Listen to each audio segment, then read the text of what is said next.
which is not very good for cats because cats can get under there.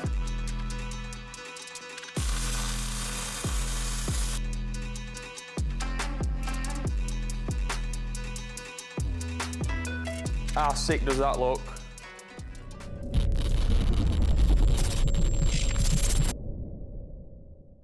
Right then, welcome back to the channel, and today we are back on the project that everybody has been waiting for, which is the V12 Amarok. So it's actually been months since we last did an update. The last video that we did on this, we mocked up the engine inside the engine bay, popped it on some temporary mounts.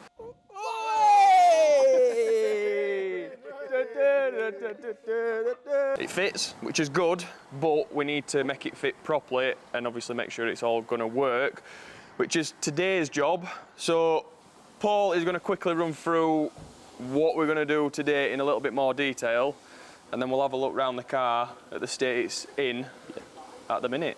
Yeah.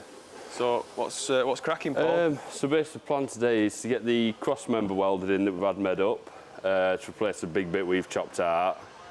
After that bit's welded in, get the panel welded into the bulkhead, test fit the engine again, make sure that's hunky-dory, and then get the front hubs and suspension on it. Get it set at the right heights, then we can move forward with getting the rear axle sorted for it. So, in theory, by the end of this video, yep, the engine and gearbox is going to be in its final position. Yes. We're going to have the front hubs on, yep, with the Q7 carbon ceramic brakes, yep, which will then allow us to do a bit more working out for the wheel fitment as well. Yes. And then we can line up everything for the rear axle. Yeah. So, quite a lot's happening in this video, to be fair. So just before we let Paul, and I think Harry's going to gear in hand with this, isn't he? Yeah, he's got the drawing and measurements for where that fits. So yeah, so we're not just winging this, we have drawn that bracket up already and had it laser cut, so we kind of know it's going to fit in there. We had already all the dots in the engine bay, that's from where we 3D scanned it way back when. Yes. I think that was to see if the engine and gearbox would actually physically fit in the engine bay before we fully committed, which it does, which is good. So, right, let's have a look at the state of the truck at the minute. So, previously, we still had a little bit of the standard cross member in and some makeshift engine mounts just to mock it up. So, we've fully cut that out now, and that is going to get replaced by this one. We've cut all the bulkhead out, so there's a bit more room for the transmission.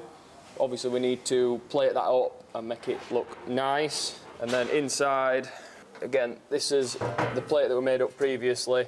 That all needs welding in. A little bit more adjustment on the hull because the gear shifter didn't quite line up. I think it was right at the front, if I remember rightly. We're still utilising the stock mounts, aren't we? Which is... Yeah, the stock Q7 mounts. These particular ones, or are we getting new ones? We're getting new ones. Yeah. So we can use them for mocking up. That's about it. So a lot going off, a lot of crap in the back. Yeah. Storage point. This is the main story, so that's all still mounted up from before. So we'll let Paul and Harry crack on and we'll check in throughout the day in progress.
So, quick update on the V12 Amarok. We've got the front cross member on there. It is just tacked in place, but it's good to know that we've got clearance for the sump. Gives you a better idea as to why we needed to build that now. So yeah, still a little bit tight on this side. I'm presuming we're gonna have to notch this, make a little bit of an amendment to that. It's not too bad though. This is why we're obviously doing a lot of mocking up. There's probably gonna be a lot of in and out with the engine and gearbox. But you can just see up there as well, we've utilised the standard engine mounts now. So that's good, don't have to make custom mounts. Plenty of clearance for the engine and gearbox. Everywhere else, it's almost like it's meant to be in there. And then the next job now, we're going to scan under here because we need to make a mount for the gearbox. So this is the standard mounting point on this specific gearbox, and this is the standard mounting point for the gearbox that's on the Amarok. So rather than use this mounting point, we're actually going to make some plates to go on the chassis rails and do some kind of like tubular cross member, which will go to this mounting point and then just secure that at the back. So yeah, it's looking pretty good, fits pretty well, which is good. What, while you're here, Paul, what is the plan with this area?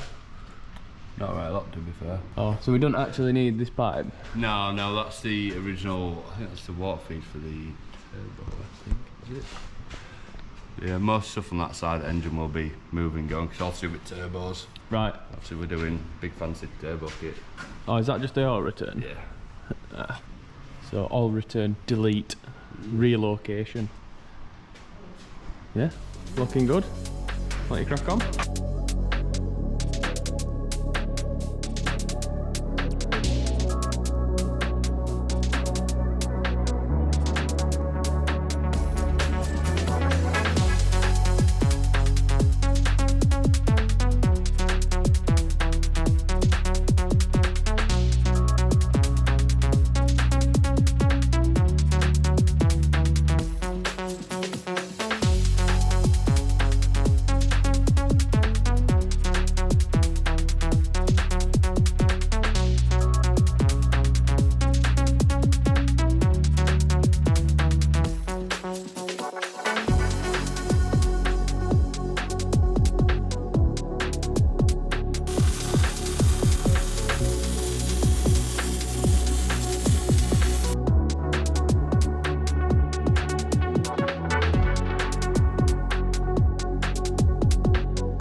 So, more progress inside the Amarok. We've got all the dash bar bolted back in there. That's still got all the blowers, motors and stuff like that. But more importantly is the steering wheel and the steering rack, which means it is now a movable shell. A little bit easier to get around the yard. Pedals and everything are mounted up, which is good. We still need to cut out the tunnel because the shifter and the gearbox is still in, but not a big job. But yeah, we're getting there. But the coolest bit is how it looks. So let's go and have a look at that. I mean, come on, Adam. How sick does that look? We'll start with the wheels and the hubs and everything. So we've utilised the 420mm carbon ceramic Q7 brakes off the V12. That is using the Q7 Q7 hub and upright on the standard Amarok arm. So to actually get this bolted up, it wasn't that difficult. Now, the alignment is a little bit off at the minute, so we do need to make sure that that's all sorted. It's going to need some longer top arms because it's got some mad camber at the minute and very aggressive toe. So we are going to have to make sure that's going to be all right, the bump steer and everything works, because this is the ride height that we're going to aim for. So at the minute, just for stancy boy looks, we ain't got any springs in. So that's why it's this low at the minute. We've just took the springs out just to, it's basically sat on the bump stops. So not very practical, but it looks pretty cool. And then just for mocking up, we've got the Q7 V12 wheels on there. These are 21-inch 295s, quite wide as they are, but if we get a wide arch kit on this, these are going to have to be probably a bit wider. Although we might just change the offset, leave the front widths as they are, and go for something a lot wider on the rear. So maybe an 11 or a 12. And I believe the tyre size we're looking at is like a 325. So we need as much rubber on the floor, because when this is tuned, it's going to have a lot of torque. And then visually, just to make it kind of look a little bit more complete, we've got the V6 bumper on there.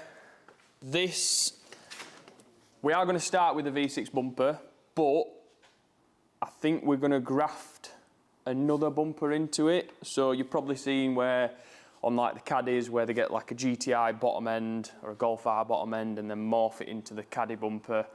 We've seen an example of someone else do that on the Amarok, which I believe it's a Touareg or a Tiguan bumper grafted into the Amarok, and that looked pretty cool. Put a photo on what that looks like. We might do something like that and then adapt from that to make it even wider, splitter. Yeah, we'll put the render in what we've got in mind, but things might change and adapt on that. So it's looking pretty sick, but it's all right looking well. We need it to work well. Moving on to the engine, we are now, well, the engine part, the gearbox, we still need to make a brace underneath and a mount for that. But the engine is actually fully mounted now. So if you come down here, Adam, you can actually see we're using the standard Q7 engine mount. We've obviously put custom mounting point in there so we can mount the engine mounts to that and then the engine. So that's not solid. The engine is solid now. We did have a little bit of an accident, but there's a lot of oil under there at the minute, and that's because during installation of the engine, we managed to break the standard oil return line for one of the turbos on this side, which is not ideal because it's going to take some cleaning up now. But yeah, after many months of being stood, not making any progress on this, it is starting to get worked on now. So hopefully in the next few weeks, maybe that's optimistic. We've still got a lot to do on this. It'd be nice to have this actually running and moving under its own steam. But like I said, there's still lots to do.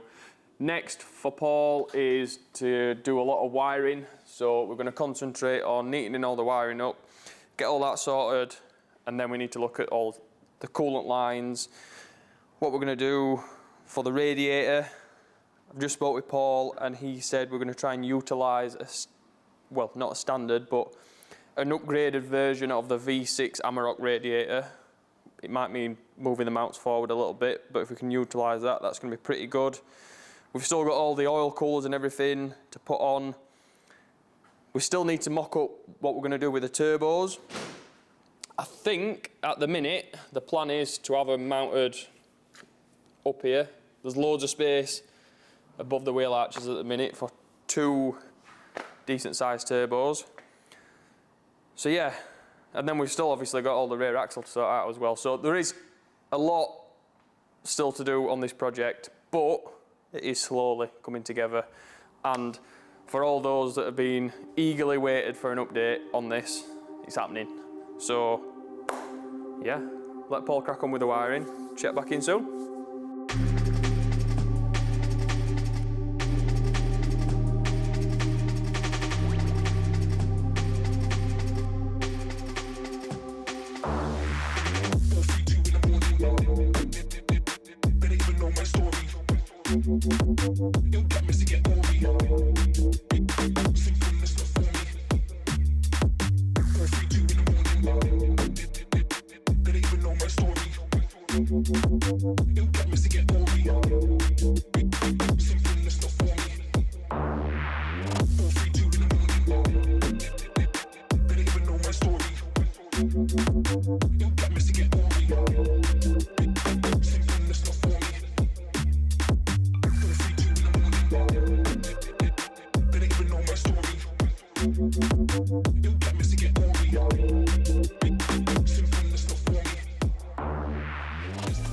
So another quick update on the V12. We're underneath it now in the fab shop.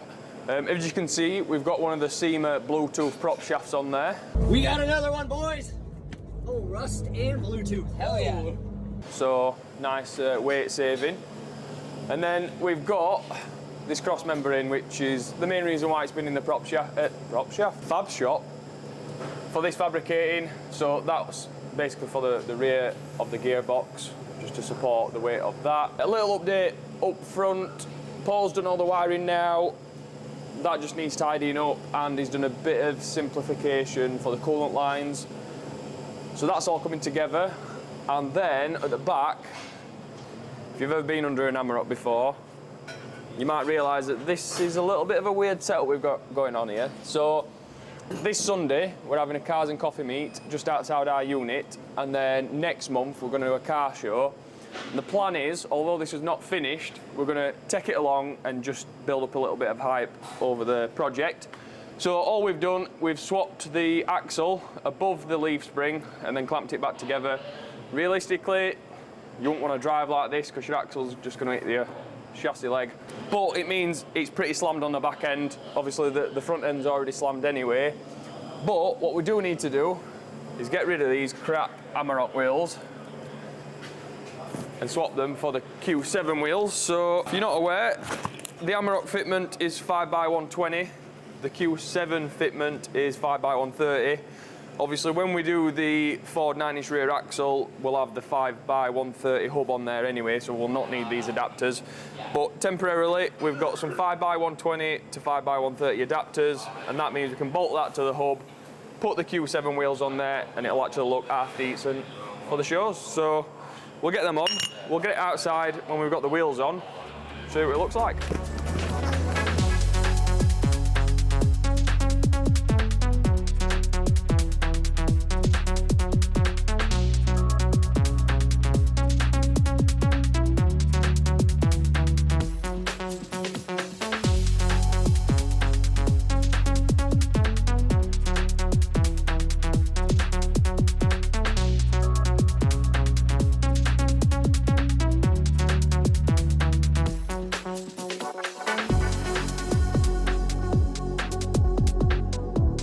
I'll try and make this quick before it absolutely pees it down.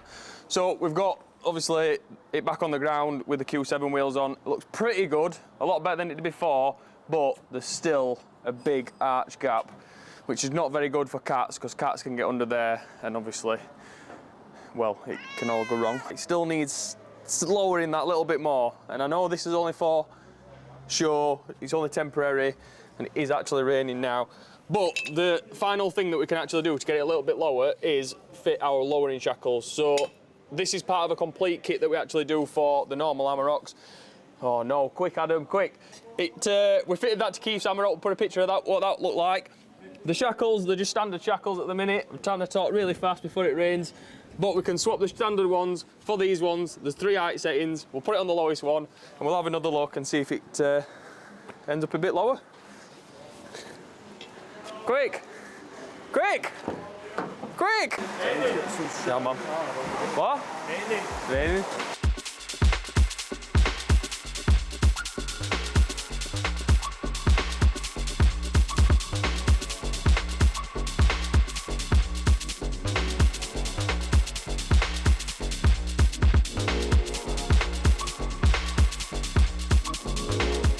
So the rain did postpone the update on the Amarok, but as you can see now, we have got the rear shackles on there, sitting a lot better. 2 fingers, it's not bad. It's pretty old, it's a bit of a bin at the minute. We've just got all the spare parts for it in the back, but that is basically now just sat on the chassis, so it can't physically go any lower. without us notching the chassis, but we'll cross that bridge when we get to it. It might not need to be any lower because obviously we're coming out with some custom arches, so we can mess about with the fitment in a future video. We're just about to get this cleaned and prepped for the second car show. The Cars and Coffee meet went pretty well. And yeah, that's gonna be it for this video really. A bit of an update, like I said, plenty happening. We'll give you a sneak preview of what's coming in the next video. So, we've got the custom fuel tank from Pro Alloy. That needs fitting underneath somewhere. So, if you want to see us fitting that and more progress on the V12, subscribe to the channel. Please like this video for all the algorithms and stuff. Yeah, see you in the next video.